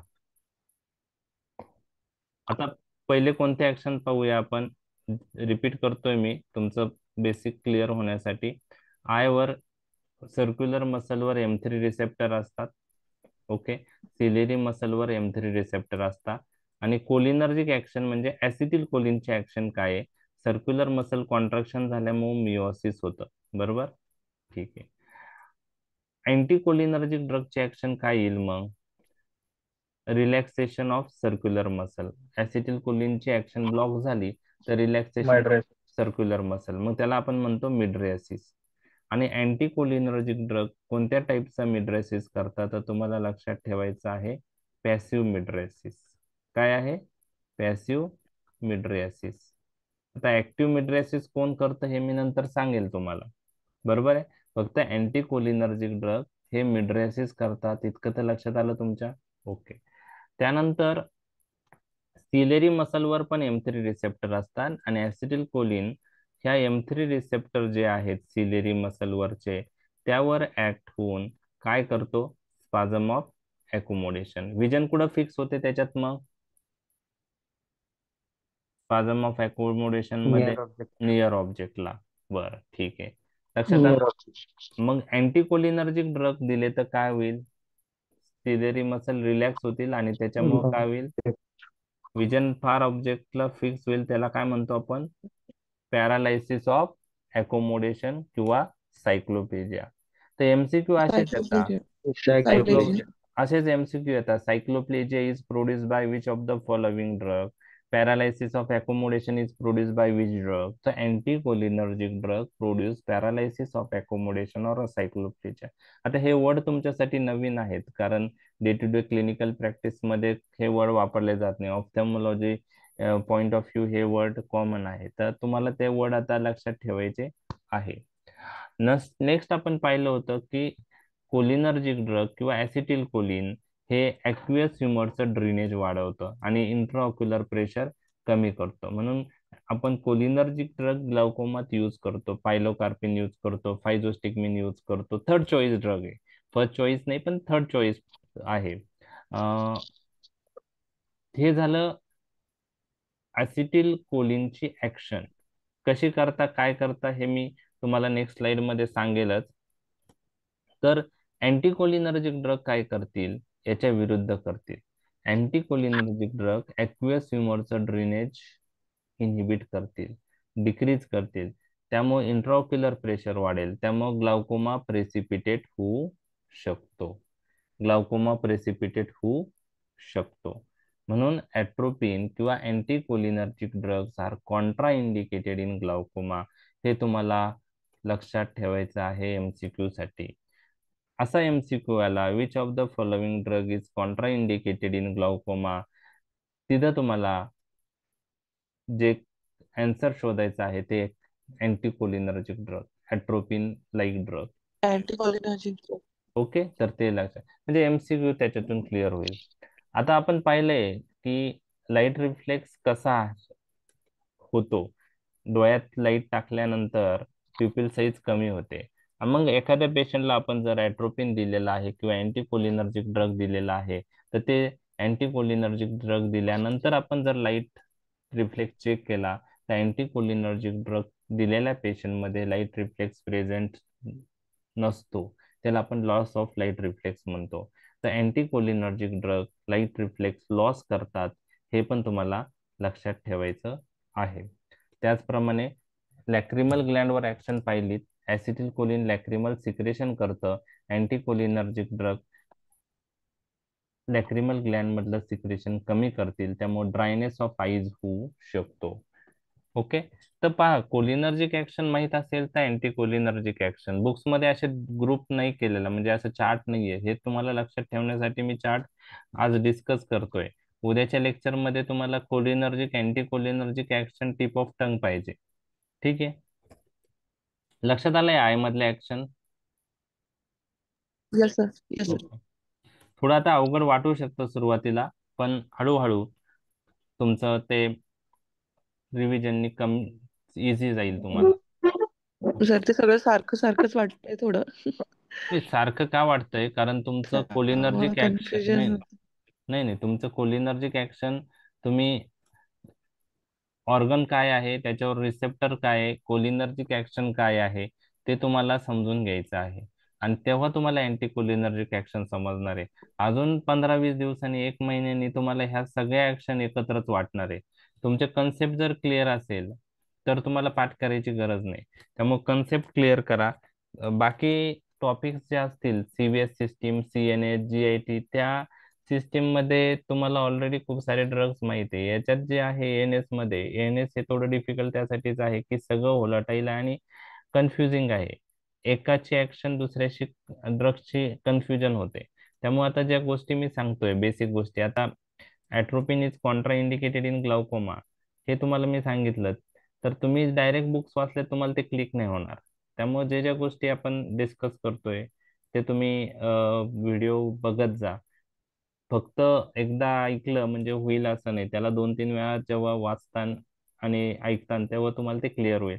आणि तुम्ही जर सगळं व्यवस्थित केलं तर तुम्हाला त्या गोष्टी सगळ्या नंतर सोप्याच वाटणार आहे. आता सध्या अवघड वाटणारच आहे कारण कन्फ्युजन होत आहे. ठीक आहे. तर 3-4 वेळा तुमचं रिव्हिजन झाली ना तर त्या गोष्टी सोप्या होतील. ANS सिस्टीमच तशी आहे. बरोबर आहे. ANS सिस्टीमच तशी आहे, व्होलाटाईल आहे आणि कन्फ्युजिंग आहे.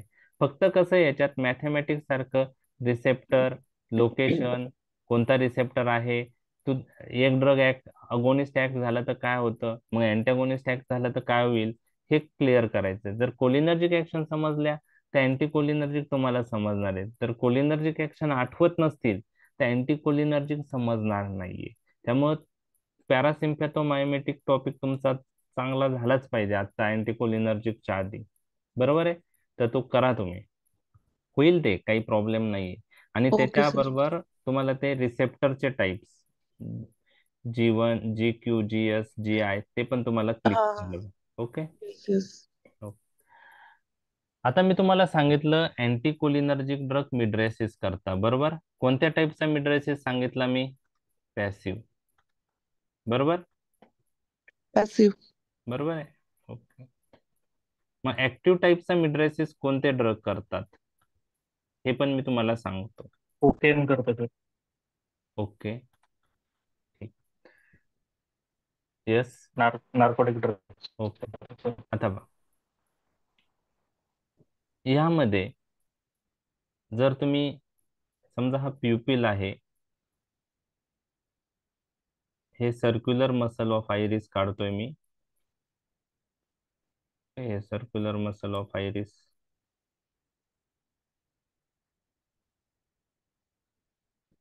ओके. ओके. आता हे आयरिसचे सर्क्युलर मसल काढले. ओके. अजून एक मसल आयरिसशी रिलेटेड आहे, मी ते ट्रायंग्युलर शेप मध्ये दाखवत आहे. त्याला आपण रेडियल मसल ऑफ आयरिस म्हणतो. Radial muscle of iris. Okay. ठीक. आता आपण पाहिलंय सर्क्युलर मसलवर M3 रिसेप्टर असतात, त्याच्यावर ऍसिटिल कोलिन ऍक्ट होतो. सर्क्युलर मसल कॉन्ट्रॅक्ट होतात टुवर्ड्स सेंटर आणि त्यामुळं काय होतं, meiosis. Okay. Meiosis. Okay. Okay. आता दुसरा एक तुम्हाला पॉइंट लक्षात ठेवायचा, जे मी रेडियल मसल काढले ट्रायंग्युलर, ह्या रेडियल मसलवर अल्फा 1 रिसेप्टर प्रेझेंट असतात. अल्फा 1 रिसेप्टर हे सिम्पॅथेटिक रिसेप्टर आहेत किंवा ॲड्रिनर्जिक रिसेप्टर आहे. बरोबर. सिम्पॅथेटिक. ओके. आता ह्या अल्फा 1 रिसेप्टर आणि येस. ह्या रेडियल मसलला जो सप्लाय असतो तो सिम्पॅथेटिक सिस्टीमचा असतो. सर्क्युलर मसलला सप्लाय जो असतो तो पॅरासिम्पॅथेटिक सिस्टीमचा असतो आपल्या बॉडीमध्ये. तर हे अल्फा 1 रिसेप्टर जे आहे ह्या रेडियल मसलवर आहे आणि ह्या रेडियल मसलला सिम्पॅथेटिक नर्वचा इनर्वेशन असतं. त्यामुळे तिथं नॉर ॲड्रेनालिन रिलीज होतं. काय रिलीज होतं? Nor adrenaline. आणि हा नॉर ॲड्रेनालिन अल्फा 1 रिसेप्टरवर ऍक्ट होतो. नॉरएड्रेनालिन. हा, अल्फा 1 रिसेप्टरवर ऍक्ट होतो. अल्फा 1 हा GQ टाईप रिसेप्टर आहे. GQ type. आणि M3 पण GQ टाईपच होता. ओके. आता GQ रिसेप्टर जे आहे, ओके, त्या टाईपचा अल्फा 1 रिसेप्टर आहे. नॉर ॲड्रेनालिन अल्फा 1 रिसेप्टरवर ऍक्ट झाल्यामुळं रेडियल मसलचं सुद्धा कॉन्ट्रॅक्शन होतं. आता सर्क्युलर मसलचं पण कॉन्ट्रॅक्शन होतं, रेडियल मसलचं पण कॉन्ट्रॅक्शन होतं, पण सर्क्युलर मसलचं कॉन्ट्रॅक्शन टुवर्ड्स सेंटर होतं आणि रेडियल मसलचं कॉन्ट्रॅक्शन हे अवे फ्रॉम सेंटर होतं. आणि radial muscle away from centre contract झाल्यामुळं ह्या डायग्राम मध्ये पहा, ह्यात हे रेडियल मसल आहे. हे रेडियल मसल पहा, कॉन्ट्रॅक्ट अवे फ्रॉम सेंटर झालेला आहे. आणि radial muscle away from centre जेव्हा कॉन्ट्रॅक्ट होतो तेव्हा प्युपिल साईज वाढते. त्याला आपण काय म्हणतो? मिड्रेसिस. काय म्हणतो? मिड्रेसिस. ओके. तर मिड्रेसिस अजून म्हणजे पॅरासिम्पॅथेटिक सिस्टीम मिओसिस करते हे तुम्हाला समजलेलं आहे. सिम्पॅथेटिक सिस्टीम काय करते? मिड्रेसिस करते. हे तुम्हाला समजलेलं आहे. आता एक लक्षात घ्या की हे जे नॉर ॲड्रिनालिन अल्फा 1 रिसेप्टरवर ऍक्ट होतो आणि रेडियल मसलचं कॉन्ट्रॅक्शन अवे फ्रॉम सेंटर होतं, त्यामुळे जो मिड्रेसिस होतो, बरोबर आहे. ओके.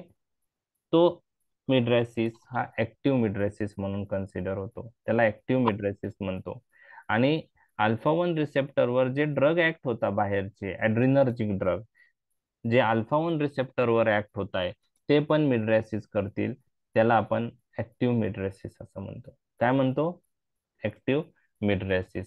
मग ऍक्टिव्ह मिड्रेसिस कोणते ड्रग करतात? ऍक्टिव्ह ॲड्रिनर्जिक ड्रग करतात. कोणते ड्रग करतात? ॲड्रिनर्जिक ड्रग करतात. Active mydriasis. Sympathomimetic. Sympathomimetic drugs. Very good. Sympathomimetic किंवा ॲड्रिनर्जिक ड्रग ऍक्टिव्ह मिड्रेसिस करतात. आता पॅसिव्ह मिड्रेसिस कोण करतं? तर पॅसिव्ह मिड्रेसिस हे अँटीकोलिनर्जिक ड्रग करतात. कोणते ड्रग करतात? अँटीकोलिनर्जिक ड्रग प्रोड्यूस पॅसिव्ह मिड्रेसिस. कसं करतात पहा. तर आपल्या डोळ्यामध्ये प्युपिल साईज ही जनरली फिक्स असते, बरोबर आहे. प्युपिल साईज आपल्या डोळ्यातली जी प्युपिल साईज आहे ती फिक्स असते, कॉन्स्टंट साईज मेंटेन होते. ती का मेंटेन होते? की आपल्या प्युपिल साईज मेंटेन ठेवण्यासाठी सर्क्युलर आणि रेडियल मसल दोन्ही कार्य करतात आणि त्यांच्यामध्ये एक इक्विलिब्रियम असतो. तर सर्क्युलर मसलवर पॅरासिम्पॅथेटिक सिस्टीमचं कार्य आहे, रेडियल मसलवर सिम्पॅथेटिक सिस्टीमचं कार्य आहे. आणि दोघांचं कार्यामुळं दोन्ही इक्विलिब्रियम मध्ये काम करत असल्यामुळे प्युपिल साईज मेंटेन राहते. आता अँटीकोलिनर्जिक ड्रग दिल्यामुळं M3 रिसेप्टर ब्लॉक झाल्यामुळं कोणत्या सिस्टीमचं कार्य ब्लॉक होणार आहे? पॅरासिम्पॅथेटिक का सिम्पॅथेटिक? अँटीकोलिनर्जिक ड्रग दिल्यामुळं कोणत्या सिस्टीमचं कार्य इनहिबिट होणार आहे? पॅरासिम्पॅथेटिक. पॅरासिम्पॅथेटिक. आणि बरं, पॅरासिम्पॅथोलाइट. आता म्हणजे पॅरासिम्पॅथेटिक सिस्टीमचं कार्य इनहिबिट होणार आहे. पॅरासिम्पॅथेटिक सिस्टीम काय करत होती? प्युपिल साईज काय करायला पाहत होती? कमी. सिम्पॅथेटिक सिस्टीम प्युपिल साईज वाढवायला पाहते. पण दोघांचं इक्विलिब्रियममुळे प्युपिल साईज मेंटेन राहते. आता पॅरासिम्पॅथेटिक सिस्टमचं कार्य अँटीकोलिनर्जिक ड्रगनी ब्लॉक झालं, बरोबर आहे. बरोबर आहे. मग हा इक्विलिब्रियम डिस्टर्ब होईल का नाही? पॅरासिम्पॅथेटिक आणि सिम्पॅथेटिक सिस्टीम मधला इक्विलिब्रियम डिस्टर्ब होईल. पॅरासिम्पॅथेटिक सिस्टीमचं कार्य ब्लॉक झाल्यामुळं आता सिस्टीम कोणती ओव्हर ऍक्टिव्ह होईल? पॅरासिम्पॅथेटिक सिस्टीमचं कार्य ब्लॉक झालं. आता एक सिम्पॅथेटिक. सिम्पॅथेटिक ओव्हर ऍक्टिव्ह होईल. म्हणजे अँटीकोलिनर्जिक ड्रग काय करताय? अँटीकोलिनर्जिक ड्रग पॅरासिम्पॅथेटिक सिस्टीम मिओसिस करायचा प्रयत्न करते. अँटीकोलिनर्जिक ड्रग ती पॅरासिम्पॅथेटिक सिस्टीमची ऍक्शन ब्लॉक करतात आणि त्यामुळे सिम्पॅथेटिक सिस्टीमचं कार्य वरचढ होतं आणि त्यामुळे मिड्रेसिस होतं. म्हणून याच्यामध्ये अँटीकोलिनर्जिकचा ड्रगचा रोल पॅसिव्ह आहे, म्हणून त्याला पॅसिव्ह मिड्रेसिस असं म्हणतात. लक्षात आलं? तर अँटीकोलिनर्जिक ड्रग पॅसिव्ह मिड्रेसिस करतात आणि ॲड्रिनर्जिक ड्रग किंवा सिम्पॅथेटिक ड्रग हे ऍक्टिव्ह मिड्रेसिस करतात. तर मिड्रेसिस कोणते ड्रग करतात? ANS मधले दोन ग्रुप तुम्हाला लक्षात आले. कोणते दोन ग्रुप मिड्रेसिस करतात? कोणते दोन ग्रुप मिड्रेसिस? सिम्पॅथोमायमेटिक, पॅरासिम्पॅथोलाइटिक. पॅरासिम्पॅथोलाइटिक म्हणजेच अँटीकोलिनर्जिक ड्रग आणि सिम्पॅथोमायमेटिक म्हणजेच ॲड्रिनर्जिक ड्रग. तर सिम्पॅथेटिक ड्रग कोणत्या टाईपचं मिड्रेसिस करतात?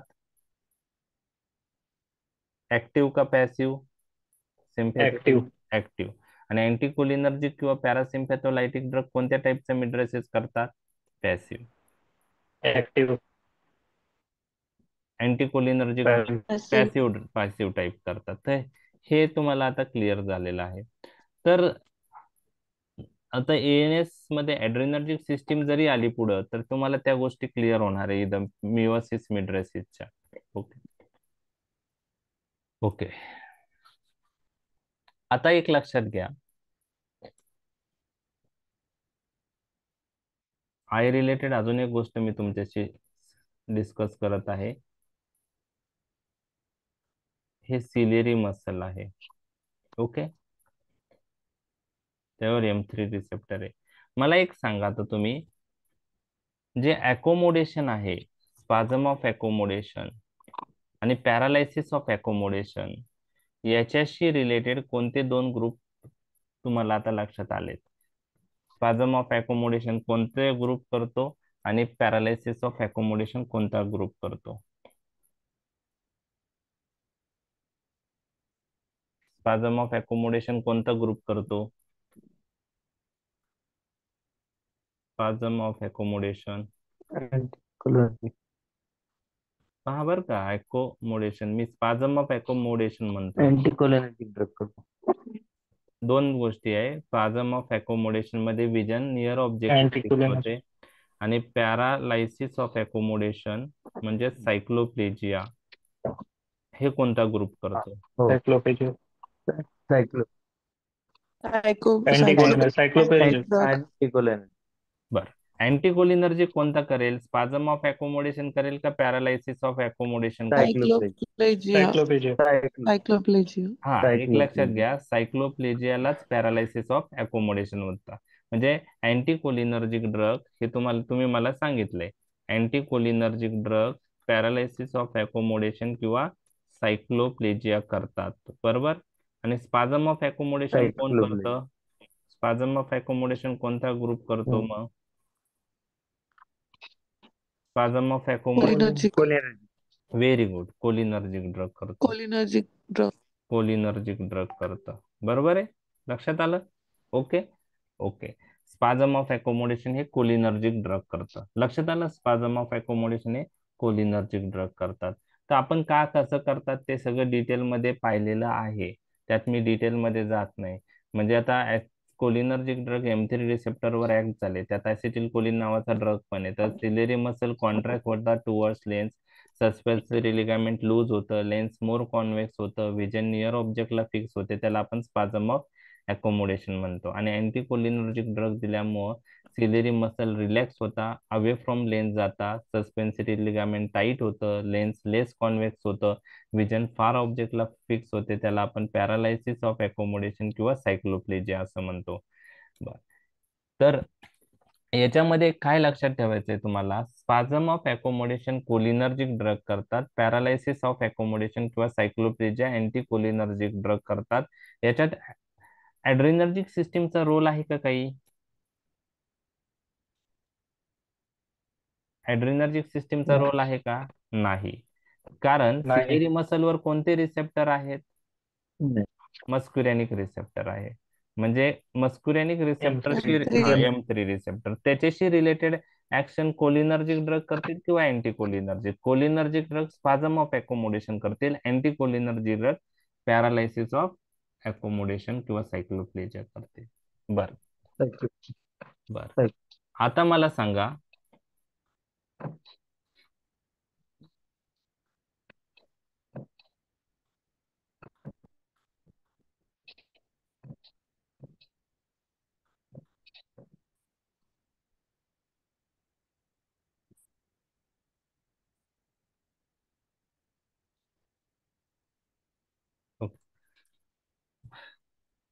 आता मला तुम्ही आता जे डिस्कस केले आपण त्याच्याशीच रिलेटेड आहे, तुम्ही मला ते आन्सर सांगू शकता म्हणून तुम्हाला विचारतोय मी. आता आपल्याला असा ड्रग द्यायचा आहे की जो मिड्रॅसिस पण करतोय आणि सायक्लोप्लेजिया पण करतोय, बरोबर. आपल्याला असा ड्रग यूज करायचा आहे जो मिड्रॅसिस पण करतो आणि सायक्लोप्लेजिया पण करतो एका पेशंटला, आणि एका पेशंटला असा ड्रग द्यायचा आहे की जो फक्त मिड्रॅसिस करतोय. तर कोणते ड्रग आपण ह्या पेशंटला, आपण ए पेशंट आहे, त्याला मिड्रॅसिस आणि सायक्लोप्लेजिया अशा दोघांची गरज आहे, त्यासाठी कोणता ड्रग देऊ आणि एका बी पेशंट आहे त्याला फक्त मिड्रेसिस लागतंय, तर आपण कोणता ड्रग देऊ? आता एला अँटीकोलिनर्जिक. तर एला नाही अँटीकोलिनर्जिक. नाही ओनली एला मेट्रिक्सला अँटी कलर. एला एला एला आपण मिड्रेसिस प्लस सायक्लोपेजिन. हा मिड्रेसिस प्लस सायक्लोपेजिया म्हणजे काय देणार आपण? अँटी कोलिनर्जिक देणार, अँटीकोलिनर्जिक. कारण ते मिड्रेसिस अँटीकोलिनर्जिक. ते मिड्रेसिस करता आणि सायक्लोप्लेजिया करतात. फक्त मिड्रेसिस पाहिजे, सायक्लोप्लेजिया नकोय, तर मग कोणता देणार? कोलिनर्जिक. कोलिनर्जिक मिड्रेसिस करतं का कोलिनर्जिक. मिओसिस करतं? अँटीकोलिनर्जिक जर मिड्रेसिस करत असेल, miosis. Sir adrenergic. Yes correct, very good. Anticholinergic जर मिड्रेसिस करत असेल तर कोलिनर्जिक काय करेल? मिओसिस. मी मिओसिस नाही विचारलं, फक्त मिड्रेसिस विचारलं, आणि आता आन्सर मिओसिस. हा मग आता मिड्रेसिस करणारा ड्रग कोणता आहे? फक्त फक्त मिड्रेसिस, नो सायक्लोपेजिया. ऍड्रेनर्जिक. आता तुम्ही आन्सर सांगितलंय कोणीतरी, पहा कोणता आहे? Epinephrine. Yes, adrenergic. Adrenergic drug. Adrenergic. Adrenergic. Phenylephrine ऐकलंय तुम्ही?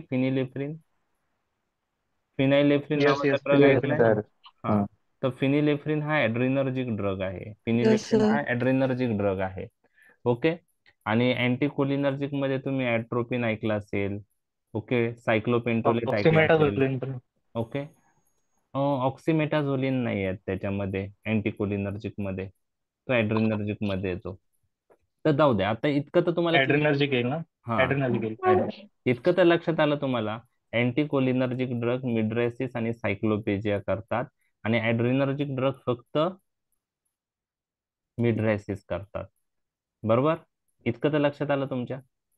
ऍड्रिनर्जिक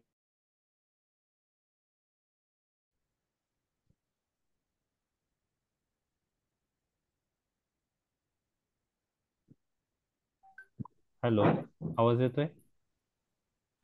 नेट काय प्रॉब्लेम तो? आहे. नेट प्रॉब्लेम, ठीक आहे, नेट प्रॉब्लेम आहे. तर चालेल, आपण काय करूया, इतकं तर लक्षात आलं तुम्हाला अँटीकोलिनर्जिक ड्रग काय करतात आणि ऍड्रिनर्जिक ड्रग काय करतात. अँटीकोलिनर्जिक ड्रग मिड्रेसिस प्लस सायक्लोप्लेजिया करतात, आणि ऍड्रिनर्जिक ड्रग फक्त काय करतात? फक्त काय करतात? मिड्रेसिस. मिड्रियासिस. मिड्रेसिस. ओके. आता मला सांगा, एखाद्या, म्हणजे आता ऑफ्थॅम मध्ये 2 टेस्ट आहेत, ठीक आहे, 5 मिनिटाचा पार्ट आहे, मी डिस्कस करतो तुमच्याशी, उद्या परत आपण पाहूया. पीपीटी मध्ये शेअर करतो. तुम्ही मला सांगा की असा एक पेशंट आहे. ओके. आता ऑफ्थॅम मध्ये पहा, एक जे डोळ्यांचा नंबर चेक करतो आपण, त्याला रिफ्रॅक्टरी एरर टेस्टिंग असं म्हणतात. बरोबर? रिफ्रॅक्टरी एरर टेस्टिंग. आणि जो पाठीमागचा जो रेटायना आहे तो पाहायचा असेल तर त्याला फंडोस्कोपी एक्झामिनेशन असं म्हणतात. तर यामध्ये 2 गोष्टी मी तुम्हाला सांगत आहे. फंडोस्कोपी एक्झामिनेशन जर करायचे असेल तर आपल्याला मिड्रेसिसची गरज असते. फंडोस्कोपी एक्झामिनेशन करायची असेल तर आपल्याला मिड्रेसिसची गरज असते. आणि रिफ्रॅक्टरी एरर टेस्टिंग करायची असेल तर आपल्याला मिड्रेसिस आणि सायक्लोप्लेजिया दोघांची गरज असते. ओके. मिड्रेसिस आणि सायक्लोप्लेजिया दोघांची गरज असते. ओके. तर मग तुम्ही मला सांगा, मग फंडोस्कोपी एक्झामिनेशन साठी आपण कोणता ग्रुप प्रेफर करणार, आणि रिफ्रॅक्टरी एरर टेस्टिंग साठी आपण कोणता ग्रुप? तर रिफ्रॅक्टरी, फंडोस्कोपी साठी मग ऍड्रेनर्जिक ड्रग. ओके, फंडोस्कोपी साठी कोणता करणार? ऍड्रिनर्जिक करणार. ऍड्रेनर्जिक. ऍड्रेनर्जिक. आणि रिफ्रॅक्टरी टेस्टिंग साठी कोणता करणार? अँटीकोलिनर्जिक कोलिनर्जिक. यूज करणार. अँटीकोलिनर्जिक सॉरी. अँटीकोलिनर्जिक, कारण अँटीकोलिनर्जिक. कारण रिफ्रॅक्टरी एरर टेस्टिंग साठी मिड्रेसिस आणि सायक्लोप्लेजिया दोन्ही लागतं, आणि हे दोन्ही अँटीकोलिनर्जिक ड्रग करतात.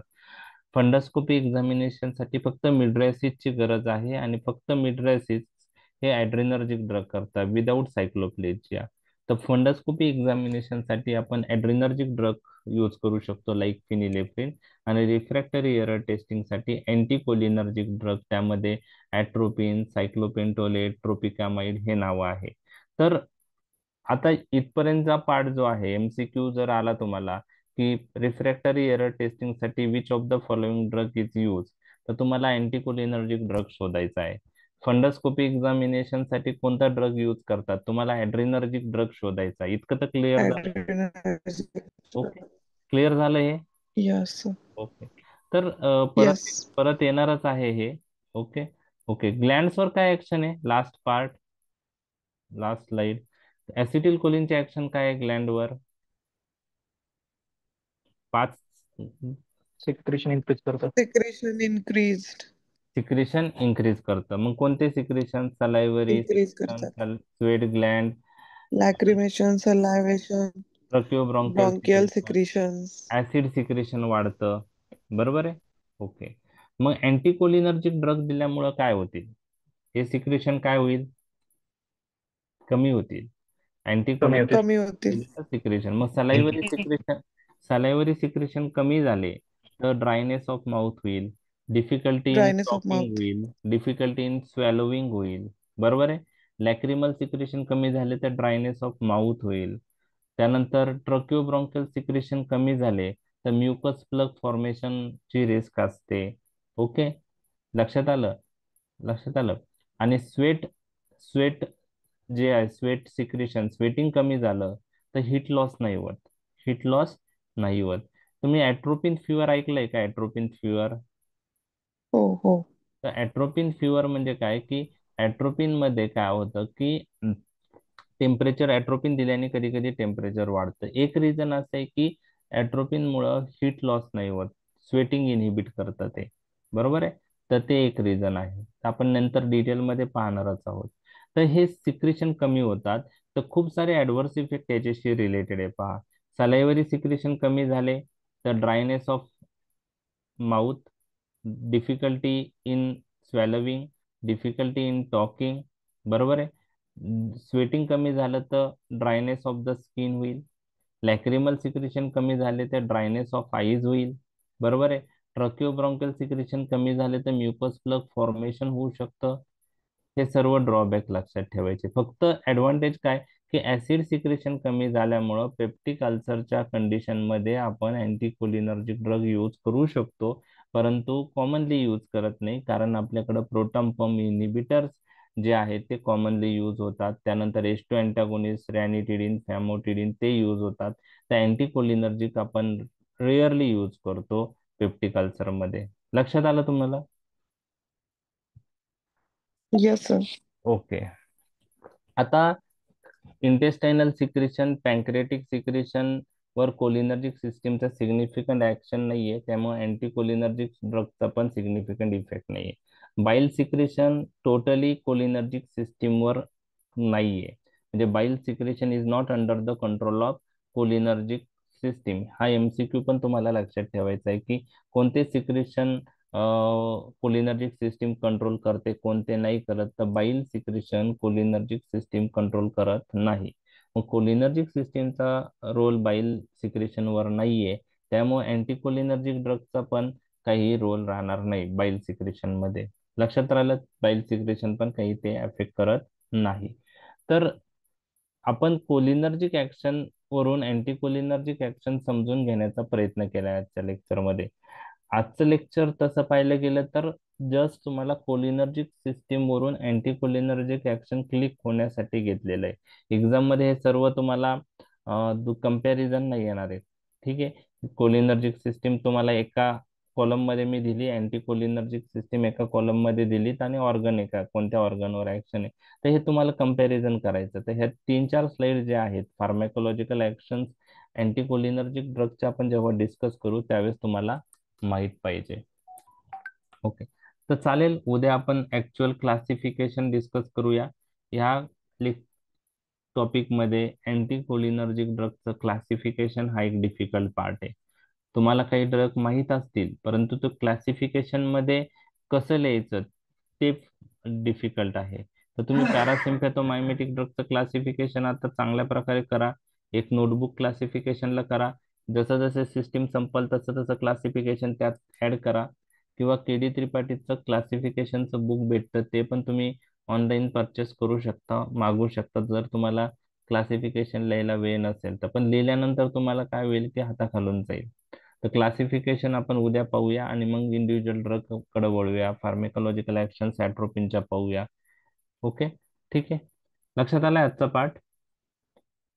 हो सर. ओके.